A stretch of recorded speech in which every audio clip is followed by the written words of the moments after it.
ನಮ್ಮ ಹೊಸಕೋಟೆಯಲ್ಲಿ ಈ ಜಾಗದಲ್ಲಿ ನೀವು ಎಗ್ ಬೋಂಡನ ಟ್ರೈ ಮಾಡಿಲ್ಲ ಅಂದ್ರೆ ನೀವು ಇನ್ನು ಹೊಸಕೋಟೆಯನ್ನ ಫುಲ್ ಆಗಿ ಎಕ್ಸ್ಪ್ಲೋರ್ ಮಾಡಿಲ್ಲ ಅಂತ ಆಗುತ್ತೆ. ಜಾಗ ಎಲ್ಲಿ ಅಂತ ಹೇಳ್ತೀನಿ, ಬೇಗ ಬೇಗ ವಿಡಿಯೋ ಸೇವ್ ಮಾಡ್ಕೊಳ್ಳಿ. ಈ ಸಂಜೆ ಟೈಮ್ ಅಲ್ಲಿ ಚಳಿ ಚಳಿ ವೆದರ್ಗೆ ನಾವು ಬಜ್ಜಿ ಬೋಂಡ ತಿನ್ನೋಣ ಅಂತ ಈ ಒಂದು ಕಾರ್ಟ್ಗೆ ವಿಸಿಟ್ ಮಾಡಿದ್ವಿ. ಇವ್ರ ಹತ್ರ ವಡೆ, ಆಲೂ ಬೋಂಡ, ಬಾಳೆಕಾಯಿ ಬಜ್ಜಿ, ಆಲೂಗಡ್ಡೆ ಬಜ್ಜಿ, ಮಿರ್ಚಿ ಬಜ್ಜಿ, ಎಗ್ ಬೋಂಡ ಸಿಗುತ್ತೆ. ಇವ್ರ ಹತ್ರ ಸಿಗುವಂತ ಈ ಎಗ್ ಬೋಂಡ ಅಂತೂ ಮಿಸ್ ಮಾಡಕ್ ಹೋಗ್ಬೇಡಿ. ಟೇಸ್ಟ್ ಅಂತೂ ಅದ್ಭುತವಾಗಿದೆ.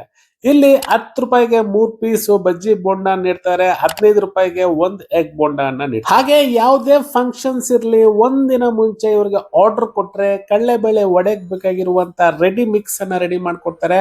1 ಕೆಜಿಗೆ ಜಸ್ಟ್ 280 ರುಪೀಸ್ ಅನ್ನ ತಗೊಂತಾರೆ. ಈ ಒಂದು ಫುಡ್ ಕೋರ್ಟ್ ಎಲ್ಲಪ್ಪ ಇರೋದು ಅಂತ ಹೇಳಿದ್ರೆ ನಮ್ಮ ಹೊಸಕೋಟೆ ಕನಕನ್ ಭವನ ಚೌಲ್ಟ್ರಿ ಅಪೋಸಿಟ್ ಲೊಕೇಟ್ ಆಗಿದೆ. ಇನ್ಯಾಕ್ ತಡ, ನಿಮ್ಮ ಫ್ರೆಂಡ್ಸ್ ಅಂಡ್ ರಿಲೇಟಿವ್ಸ್ಗೆ ವಿಡಿಯೋ ಶೇರ್ ಮಾಡಿ, ಹಾಗೆ ನನ್ನ ಫಾಲೋ ಮಾಡೋದನ್ನ ಮರಿಬೇಡಿ. ನಮಸ್ಕಾರ.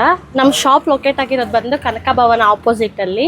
ನಮ್ಮಲ್ಲಿ ಮೊಟ್ಟೆ ಬೋಂಡ, ಬಜ್ಜಿ, ಆಲೂಗಡ್ಡೆ ಬೋಂಡ, ಮತ್ತು ಈರುಳ್ಳಿ ಬೋಂಡ, ಮತ್ತು ಬಾಳೆಕಾಯಿ ಬಜ್ಜಿ, ಈ ಥರ ಡಿಫ್ರೆಂಟಾಗಿ ಬಜ್ಜಿ ಸ್ನ್ಯಾಕ್ಸ್ ಸಿಗುತ್ತೆ ಈವ್ನಿಂಗ್ ಟೈಮಲ್ಲಿ. ಬಂದು ಟೇಸ್ಟ್ ಮಾಡಿ. 10 ರುಪೀಸ್ಗೆ 3 ಪೀಸ್ ಕೊಡ್ತೀವಿ ಬಜ್ಜಿ ಬೋಂಡಸಲ್ಲಿ. ಮೊಟ್ಟೆ ಬೋಂಡ ಒಂದು ಬಂದು 15 ರೂಪಾಯಿ ಆಗುತ್ತೆ.